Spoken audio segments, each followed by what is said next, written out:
Jalapa. En Jalapa. Y si bien tiene al abogado Ricardo Aguilar, abogado de la jueza Angélica Sánchez, platicaba ayer, Ciro, con el equipo del Instituto de la Defensoría Pública que han acompañado durante todo este proceso a la jueza y decían, pues es como un sinsabor, precisamente por lo que tú estabas destacando. Podían haberle puesto otras medidas cautelares, pero finalmente es sí seguirla privando de su libertad, así sea en su casa. Es un sinsabor con el que se queda, ¿no? Abogado Ricardo Aguilar, buenos días. Abogado de la juez Angélica Sánchez, buenos días. Pues buenos días, fuera de la cárcel, ¿cómo está, abogado? Pero en prisión domiciliaria.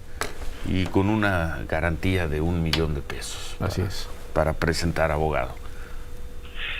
Sí, es correcto. Lamentablemente la determinación del juez es prácticamente una extensión de la prisión preventiva en la modalidad del resguardo, y la cantidad de $1,000,000 pesos es totalmente desproporcionada, que desde luego vamos a ver cuál es la mejor forma de poder justificar esta situación, ¿no?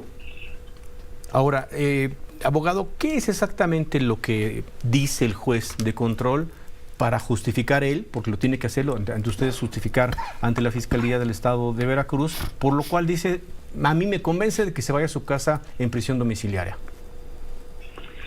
Propiamente el argumento de la justificación viene siendo una reiteración de lo que con anterioridad había solicitado el Ministerio Público, teniendo bases que nosotros referimos no son suficientes ni justificadas. Simplemente advertimos que es atender a una petición y concederla ipso facto, y realmente no establecer un argumento totalmente válido que nos convenza, y que no sea otra cosa más que una reiteración de lo que vimos en la anterior audiencia, solamente con esta modificación, ¿no? Que sí cambia la situación, desde luego. No es lo mismo estar adentro de un centro penitenciario a estar en el domicilio, pero al final privado de la libertad. Ahora, finalmente lo destaca usted muy bien, se cumple lo que determina este tribunal colegiado, le cambian la medida cautelar, no es la mejor para usted, para la defensa, no es la mejor, por supuesto, para la juez, pero entonces, ¿a qué podría usted buscar como alternativa para que cambie la prisión domiciliaria? ¿Cuál sería la alternativa? ¿Y cómo lo estaría buscando? Bueno, sí, en este sentido, lo que sucedió el día de ayer viene siendo una extensión que dentro del juicio de amparo que nosotros ya tenemos presentado, porque la modificación se da precisamente bajo la instrucción en una suspensión provisional que es modificada por el tribunal colegiado. El tribunal colegiado tenía 48 horas una vez de haber integrado el expediente en esta parte del amparo, porque el amparo no concluye.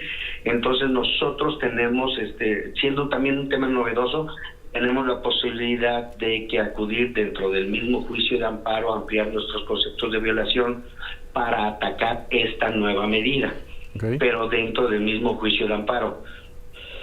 ¿Para que lo vuelvan a revisar?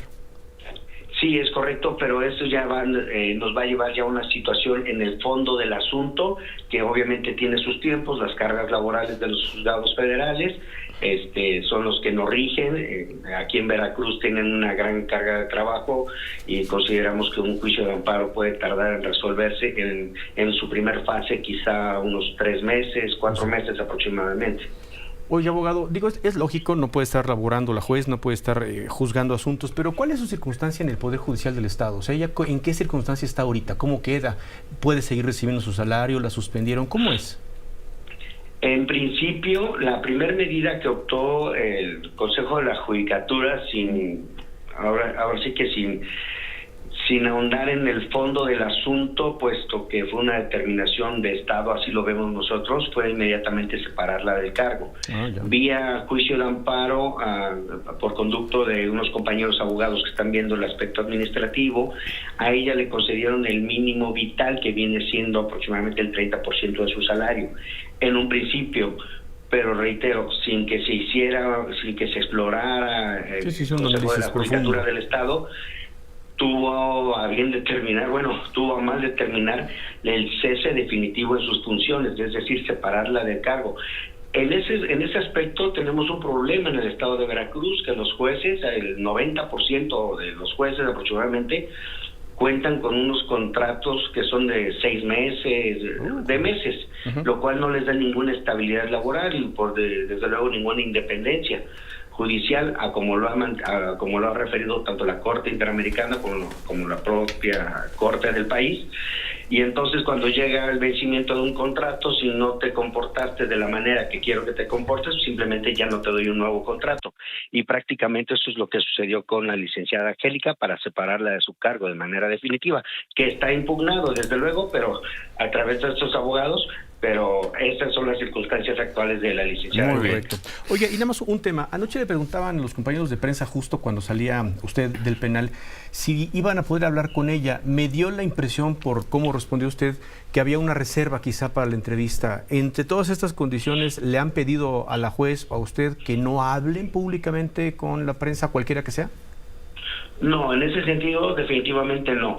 Lo que pasa es que en la noche, cuando a ella le cambian la medida cautelar, ella sigue todavía bajo la cautela o el resguardo de la propia autoridad. Okay.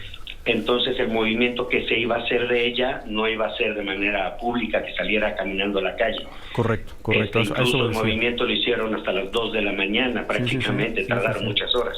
Bueno, pues muchas gracias por la información, Ricardo. Buenos días. Pues muchas gracias por la atención. En nombre de la licenciada y un servidor, Ciro Manuel, estamos aquí atendiendo. Gracias, abogado Ricardo Aguilar, quien está representando a la jueza Angélica Sánchez en este caso. Y bueno, pues como sea, sigue presa, fuera de la cárcel, pero en prisión domiciliaria. Sí, creo que lo razona bien el abogado. Es una extensión finalmente de la prisión, que es al final lo que el tribunal colegiado está pidiendo que se cambie, ¿no? Estrictamente no es la prisión, ¿no? Pero pues es una imposibilidad de moverse, es una imposibilidad de salir, es una limitante de movimiento, así sea en su casa, ¿no? Entonces, bueno, pues va. Se trata de eso y así es como se va a litigar, y lo dice con claridad. Un asunto de amparo pues puede tomar 3 meses, puede tomar 6 meses, Ciro. Ahora, me llama la atención porque efectivamente, punto aparte lo que dice el gobernador, sí resolvió el tribunal colegiado con cierta celeridad, que creo que lo tendría que hacer en ciertos casos. No se tienen por qué tirar a la larga. Sí se tiran a la larga. Qué bueno que estos casos que son urgentes, por lógicos, por abusivos, por excesivos, se resuelvan pronto.